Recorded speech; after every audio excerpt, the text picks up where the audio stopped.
Hello again. I'm John Terzak. Welcome to the Seasoned Cook. Today I'm going to answer the question of how to make falafel. Falafel, which is this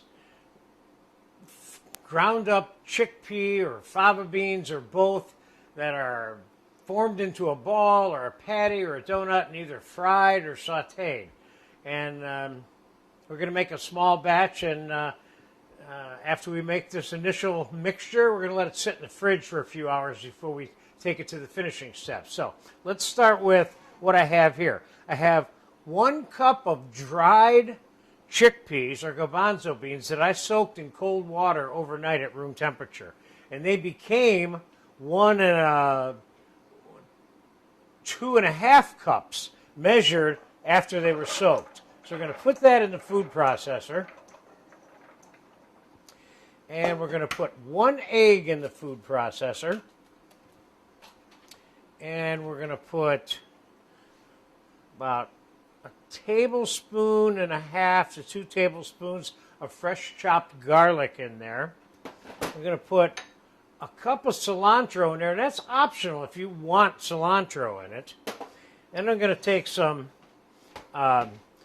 dried cumin seeds, about 1 tablespoon of each, of dried cumin seeds and dried coriander seeds. I'm going to grind them up.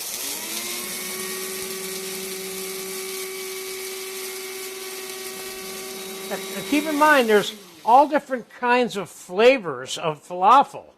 You don't have to season it with the cumin and the coriander the way I am. And I'm going to put about 1 tablespoon of baking powder in there, and that's optional. You don't have to do that. I'm going to put 1 cup of onions in here. I'm going to put a little bit of salt just to get it started, and a little bit of pepper. And let's give that a zap.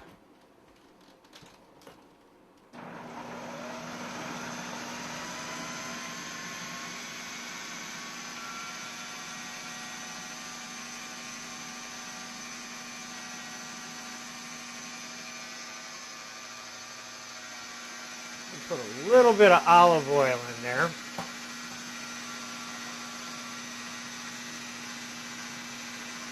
Tablespoon or 2. Now let's give this a scrape down. What we want is we want to turn this into a paste. Now, how finely do we want to chop this in the food processor? You want to be able to have some texture left in the final finished fried falafel. But keep in mind, if you use canned garbanzo beans to make this, you're going to have a slightly different texture. Those are cooked when you buy them in a can. I'm putting uncooked, raw, soaked garbanzo beans in here, which is the optimal way to make this. But I will tell you, I have made this with canned, and it turned out okay, but this is better.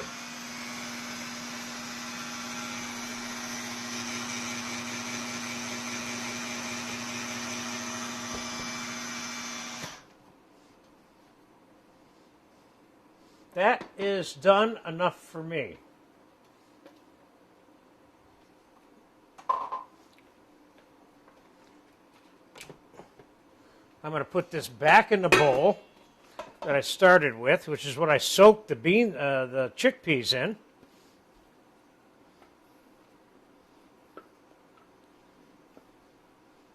This looks good. It looks like the right kind of texture. Theoretically, could I take this and make it right now? I probably could, but if you let it set in the fridge for a few hours or even overnight, cover up with some plastic wrap, it'll be better packing because the ingredients will have absorbed into each other better. And I may end up putting a little breadcrumb in it if I think I can't make it into the balls that I want. But I'm going to make 2 versions for you. One, the round balls, which is very typical, and one like a hamburger patty. So you can make this like a sandwich in between 2 pieces of bread. It doesn't have to go in a pita which we're also going to do. So I'm going to plastic wrap this and put it in the fridge, and I'll be back in a few hours or tomorrow morning to finish it. All right, the falafel mixture has been sitting in the fridge for about 3 hours, and looks good. Looks like it's holding together pretty good. And I took a little bit of this and tested it in the fryer to see how it was going to come out, and I think it needs a little bit of breadcrumbs. So I'm going to put 3 tablespoons, maybe 4, and I think it needs a little bit of salt. So we'll put a little bit of salt in there.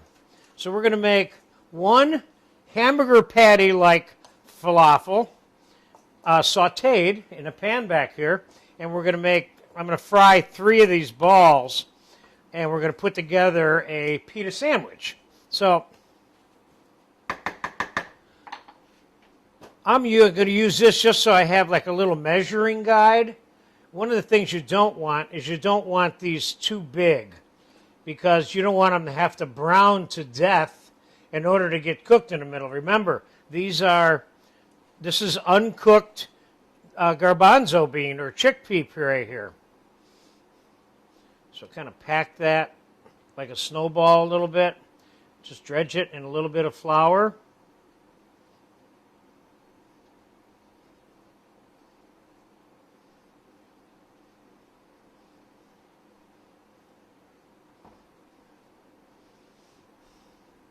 And remember, I put a little bit of baking powder in it, so these will swell up a tiny bit more than the size that I'm making them, okay?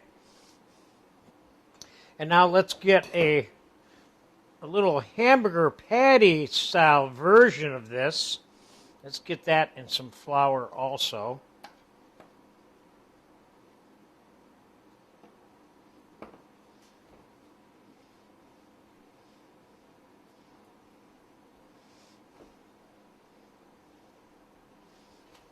Get a quick rinse off here.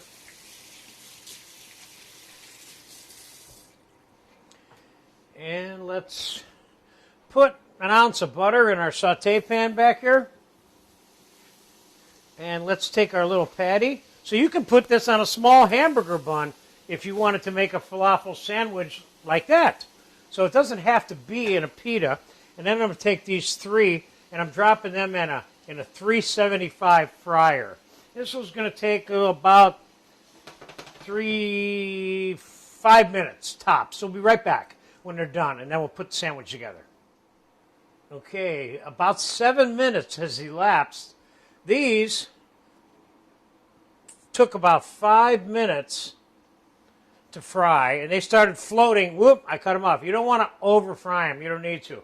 And this one took about 7 minutes, maybe 8 minutes.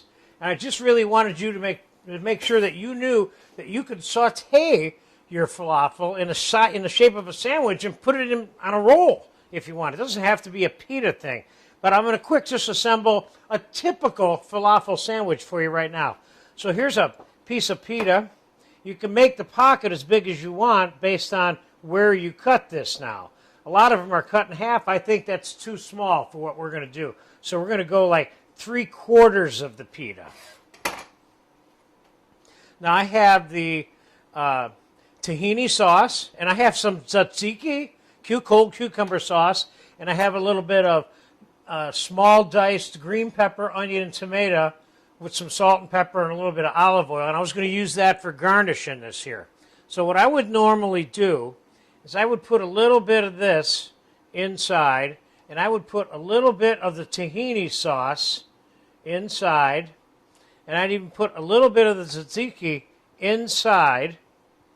Then I would put all 3 of these falafel balls inside the pita. Then I would put more tzatziki on the top. I happen to like this with tzatziki. And this is going to sound a little screwy, but I've mixed tahini sauce together with zucchini in a bowl, with the tzatziki in a bowl, and made this other sauce, which is like a sesame tzatziki. And that's also just as much fun as far as I'm concerned. But traditionally, the Middle Easterners tend to use the tahini sauce with this. And remember, the falafel, and I'm going to do a meze platter for you in this series that includes the falafel being used, but not as a sandwich. So there you got a little bit of vegetable garnish on there. And so there basically is your falafel pita sandwich. And it's ready to pick up and eat. And I would definitely have more tzatziki and that, etc. on the side. And as far as the patty, eat it like that if you want. You can just put this on a plate with some of this sauce and this veg and this tzatziki and eat it like it is with some pita points on the side if you wanted. So there you have it, how to make a good basic falafel. Enjoy this one. I love this stuff, by the way.